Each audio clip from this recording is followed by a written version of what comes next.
Going above and beyond for your clients. I read this story about 6 months ago and it resonated with me. So, a cleaning lady goes to Costco and buys bulk cookie dough. Every time she cleans the house, she would break off a small piece and bake 3 cookies for the owner.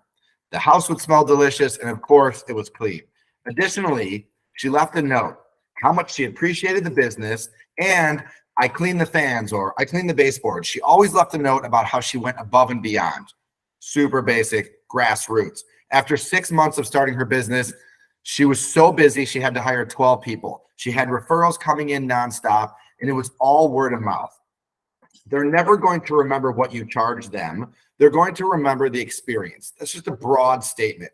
Go above and beyond. So many real estate brokers I know are 100% referral based businesses. You've probably seen it on their auto signature. I personally know so many that have told me that they're 100% referral based. I mean, when you're out there in showings and you're doing tons of deals, you just start chatting with brokers and they will tell you about their business. They will ask you how you built your business. And my story is a little different, but I have so many referrals coming in. You have to stand out. There are so many layers to this business and there are so many touch points that you should be taking advantage of with your clients. Just to name a few, like on the buy side, you have buyers that are out there looking for homes. You know what your clients are looking for. Send them a few listings every week that are relevant and ask if they want to go on a tour. I did this every single Monday. And no joke, some of the responses I would get would be like, oh, Matt, we saw that house. We weren't sure if it was a good fit. We didn't want to bother you. I'm like, are you freaking kidding me? Like, this is my job. Let's go. Let's go see houses. You never know what you're going to like until you get in the door. I would scour the private listings even back then and send them homes that I thought were relevant. Also, after every single tour, I would go back to my computer and I would send a very detailed email to the tour client, making sure you are all on the same page, ranking the homes. So I would have 123 Main Street and I would point out the highlights and some of the comments that they made during that tour and see if like, yeah, we're going to not, pursue this house, or this is a maybe, or this is a high interest home. Get on the same page with your client. Show them that you're listening. Show them that this is your, you're dedicated to this process, not just here to turn keys and open doors and, talk shit with them. Take notes in there. I would also go back into their MLS page, into the comment section, and take notes on every home. One, it helped keep me organized. I was dealing with 8 to 10 buyer clients at any given moment. No way I would remember what houses we saw, what their feedback was on each home, what the ranking was. There are interested, maybe not interested rankings on there. Use it. Recap everything for your clients and for yourself so you can stay organized. So that happens all before you're under contract. You're building this customer service suite to make sure that you are incredibly dedicated to your client and they're getting the absolute right house for them. When you're selling a home, showing notifications are so important. Your clients have a busy life. Getting a home ready to show is a pain in the ass. I mean, it's just work. We love using the Showing Time app. It helps keep things organized, making sure the house is going to be show ready. Exactly. The last thing you want to do is like get text messages for a showing and then forget to text your client because you're busy.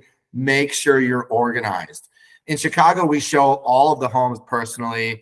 Post showings, send your clients a text. They're on pins and needles. This is their largest asset. Hey, thanks for getting the house ready. It looked great. Showing went really well. They loved XYZ. I'll get you more formal feedback from the buyer agent, in the next day or so. They want to hear from you. Do not go dark on these people. This is their largest asset.